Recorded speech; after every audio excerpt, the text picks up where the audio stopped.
দৰ্শকসকল নমস্কাৰ। আশা কৰোঁ আটাই ভালে আছে। আমি দশম শ্ৰেণীৰ ত্ৰিকোণমিতিৰ যিখিনি সমস্যা সমাধানৰ বাবে জ্ঞানৰ প্ৰয়োজন সেয়া আগৰ ভিডিঅ'বোৰত আলোচনা কৰিছোঁ। আজি আমি সমস্যা সমাধানলৈ আগবাঢ়িম। প্ৰথমতে আমি 8.1 যিটো NCERT যিখন টেক্সট বুক আছে তাৰে এক্সাৰসাইজ 8.1ৰ আমি এটা সমস্যা লৈছোঁ। সমস্যাটো হ'ল ত্ৰিভুজ ABCৰ কোণ B সূক্ষ্মকোণ আৰু AB সমান 24 সেন্টিমিটাৰ BC সমান 7 সেন্টিমিটাৰ হলে sin A আৰু cos A ৰ মান উলিওৱা। গতিকে আমি sin A আৰু cos A ৰ মান উলিয়াব লাগে। আমি এতিয়া ইয়াৰ সমাধানৰ পিনে আগবাঢ়িম। আমি প্ৰথমতে ত্ৰিভুজটো আঁকি ল'বলৈ চেষ্টা কৰিম। ইয়াৰ B কোণ সূক্ষ্মকোণ, গতিকে এইটো হ'ব B। এইটো সমকোণী ত্ৰিভুজটো হ'ল, মই ইয়াত A নাম দিছোঁ, AB আৰু এইটো হ'ল C। ইয়াত কি কৈছে, AB এই কোণটো সূক্ষ্মকোণ আৰু AB হৈছে 24 সেন্টিমিটাৰ, BC 7 সেন্টিমিটাৰ।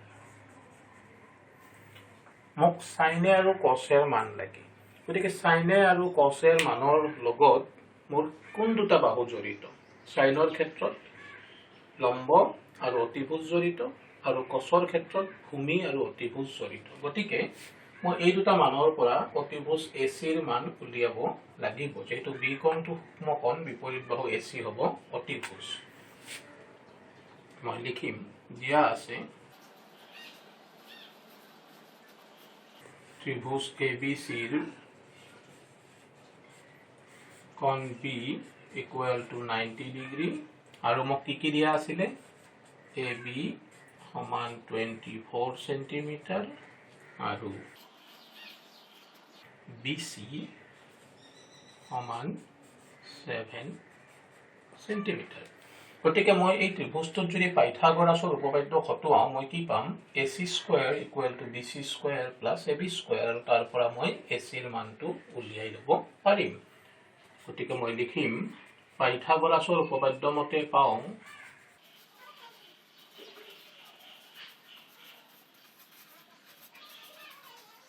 কি পাম, AC² = AB² + BC² और AC²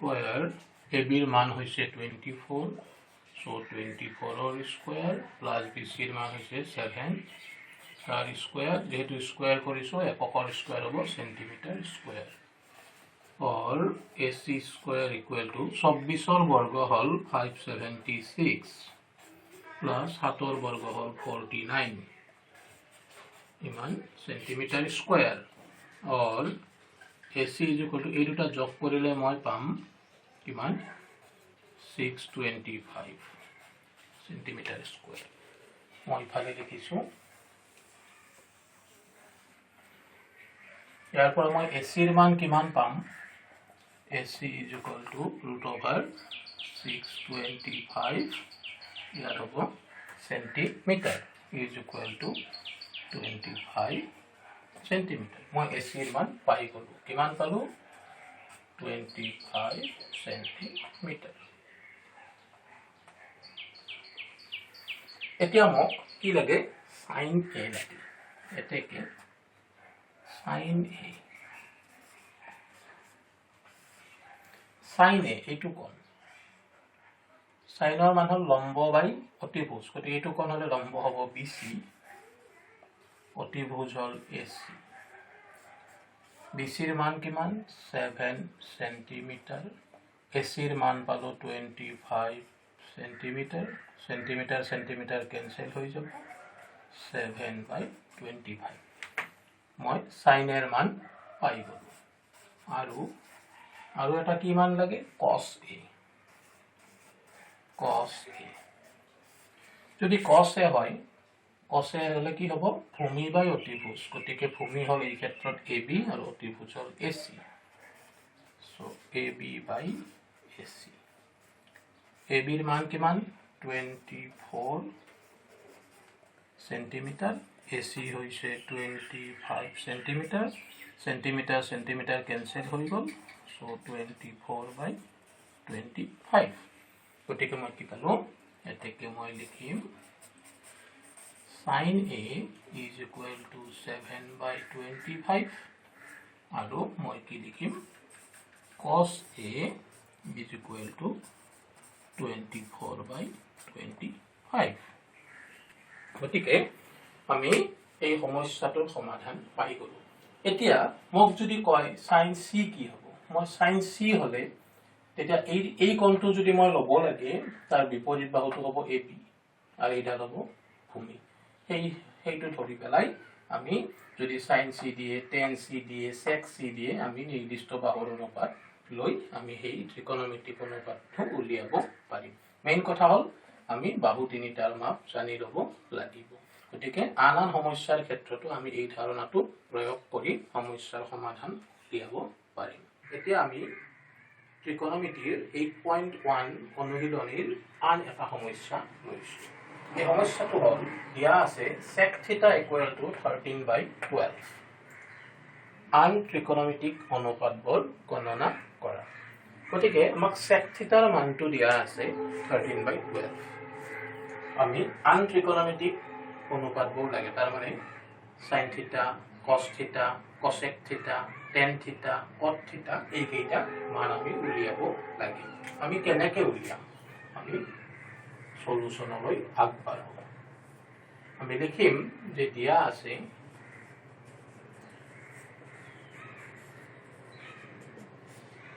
কি দিয়া আছে sec θ is equal to 13/12 এটা sec θ মানে কোন দুটা বাহুৰ অনুপাত cos θ হলে হয় ভূমি বাই অতিভুজ গতিকে sec θ হলে কি হ'ব অতিভুজ বাই ভূমি অতিভুজ মানে h হাইপোটেনিউজ ভূমি হল b base is equal to 13/12 এই মানটোক মই k বুলি ধৰিলাম এটো ধৰা হল গতিকে ইয়াৰ পৰা মই কি পাম এতেকে মই h ৰ মানটো কিমান পাম h/b 13/12 এটুক মই ধৰিছো k গতিকে h ৰ মানটো কিমান হ'ব 13k আৰু b ৰ মান কিমান হ'ব 12k অৰ্থাৎ মই পালো অতিভুজৰ দিক হৈছে 13k আৰু ভূমি বেস তাৰ দিক হৈছে 12k গতিকে এই দুটা মানৰ পৰা মই নিশ্চয় লম্ব অৰ্থাৎ p পাৰপেন্ডিকুলাৰ তাৰে মানটো উলিয়াব পাৰিম কেনেকৈ উলিয়াম আমি পাইথাগোৰাছৰ সূত্ৰ প্ৰয়োগ কৰিম এতিয়া আমি লিখিম পাইথাগোৰাছৰ উপপাদ্য প্ৰয়োগ কৰি পাও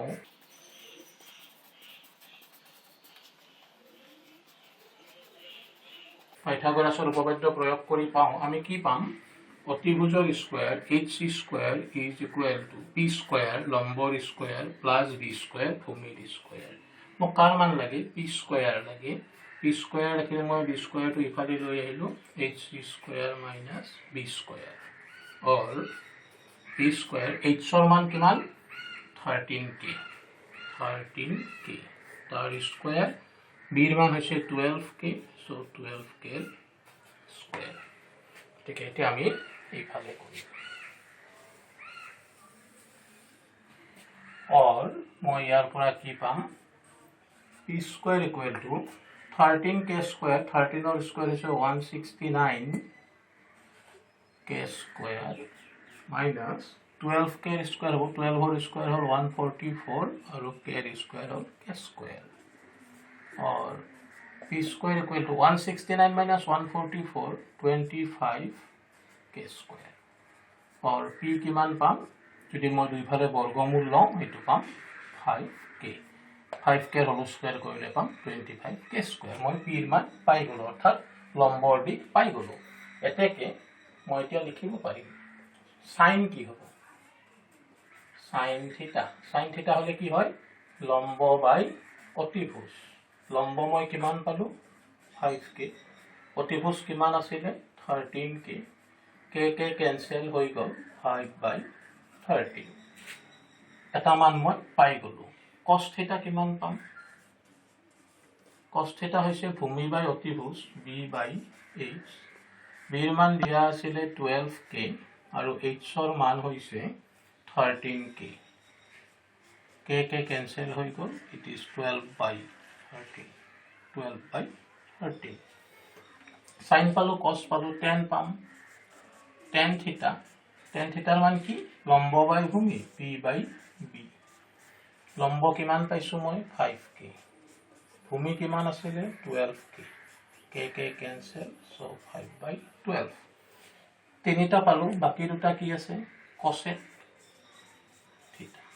cosec theta হলে কি হ'ব sin theta হল লম্ব বাই অতিভুজ গতিকে cosec theta হ'ব অতিভুজ বাই লম্ব h by p h ৰ মান কিমান 13k p ৰ মান কিমান 5k k cancel hall so it is 13 by 5 আৰু sec to দিয়াই আছিল গতিকে এটা হ'ব cot theta হলে কি হ'ব ভূমি বাই লম্ব pb by p b ৰ মান কিমান 12k ভূমি লম্ব হল 5k k cancel 12 by 5 এইদৰে এটা ত্ৰিকোণমিতিক অনুপাতৰ মান দিয়া থাকিলে তাৰ পৰা আমি আন ত্ৰিকোণমিতিক অনুপাতবোৰৰ মান উলিয়াব পাৰো কেতিয়াবা এটো sec নিদি cot দিব পাৰি কেতিয়াবা এটো দিয়া থাকিব পাৰি ইয়াৰ পৰা হয়তো sin theta by cos theta উলিয়াব লাগে বা 1 plus sin a divided by 1 minus sin a উলিয়াব লাগে এই ধৰণে যদি আমি মানকেইটা উলিয়াই লব পাৰো তেতিয়া আমি যিকোনো সমস্যাই সমাধান কৰিব পাৰিম আমি ইতিমধ্যে 8.1 অনুশীলনীৰ দুটা সমস্যা সমাধান কৰিলো আমি তৃতীয় সমস্যাটো লৈকে আহিছো সমস্যাটো হল যদি কোণ a আৰু কোণ b সূক্ষ্মকোণ হয় যাতে cos a = cos b তেন্তে দেখুৱা যে কোণ a সমান কোণ b সমাধান কেনেকৈ কৰিম একেই জ্ঞানৰ প্ৰয়োজন ত্ৰিকোণমিতিক অনুপাত হলে কোন দুটা বাহুৰ অনুপাত হয় আমি হেতুৰ ওপৰতে কৰিম a আৰু b সূক্ষ্মকোণ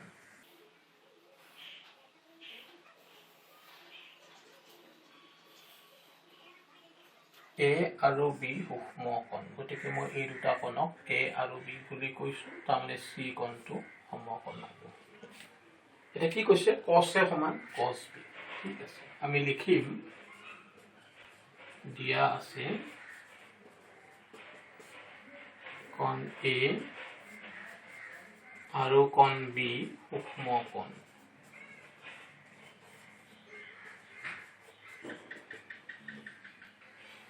আৰু কৈছে cos a সমান cos b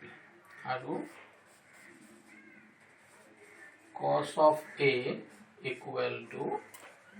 cos of b মই ইয়াৰ পৰা চাম cos a এইটো যদি মোৰ কোণটো হয় bc ডাল হ'ব লম্ব ac হ'ব ভূমি আৰু ab অতিভুজ যেহেতু c কোণটো সমকোণ গতিকে cos a বুলি ক'লে মোৰ ভূমি হ'ব ac cos theta মানে কি আছিল ভূমি বাই অতিভুজ গতিকে ইয়াৰ পৰা মই পাম cos a ৰ ক্ষেত্ৰত ভূমি হৈছে ac অতিভুজ হৈছে ab cos b হলে এইটো কোণ হলে বিপৰীত বাহুডাল লম্ব ab টো অতিভুজেই হয় এটা হলে bc হ'ব ভূমি গতিকে মই লিখিম bc ভূমি বাই অতিভুজ ab এতিয়া দুইফালে হৰত ab আছে আমি উঠাই দিব পাৰো গতিকে আমি কি পাম ac = bc গতিকে মই কি পালো ac = bc পালো যদি ac = bc হয় তেতিয়া হলে মই কি লিখিব পাৰিম এই ত্ৰিভুজটো এটা সমদ্বিবাহু ত্ৰিভুজ হ'ব আৰু সমদ্বিবাহু ত্ৰিভুজ হলে সমান বাহু দুটাৰ ভূমি সংলগ্ন কোণ দুটা সমান গতিকে মই লিখিব পাৰিম এতেকে ত্ৰিভুজ ABC সমদ্বিবাহু এই লাইনটো নিলিখিলে হয় ডাইৰেক্টলি লিখিব পাৰি যদি সমদ্বিবাহু হয় তেনেহলে মই লিখিব পাৰিম কোণ A সমান সমান কোণ B গতিকে আমাৰ এটো দেখুৱা হৈ গ'ল সোন বা প্ৰমাণ কৰা থাকিলে প্ৰুফ বুলি লিখিলে হ'ব গতিকে ইয়াৰ সমাধানটো আমি ধুনীয়াকৈ পাই গ'লো এটা 2 নম্বৰ মানৰ অংক আশা কৰিছো এই তিনিটা সমস্যা সমাধানৰ দ্বাৰা বাকি এই অনুশীলনত থকা বাকি সমস্যা কেইটা সমাধান কৰাত বিশেষ অসুবিধা নহ'ব। যদি এইকেইটাৰ সমাধান বুজি পোৱা যায়, বাকীবোৰৰ সমাধান নিজেই অকণমান চেষ্টা কৰি ঘৰত কৰিব পৰা যাব।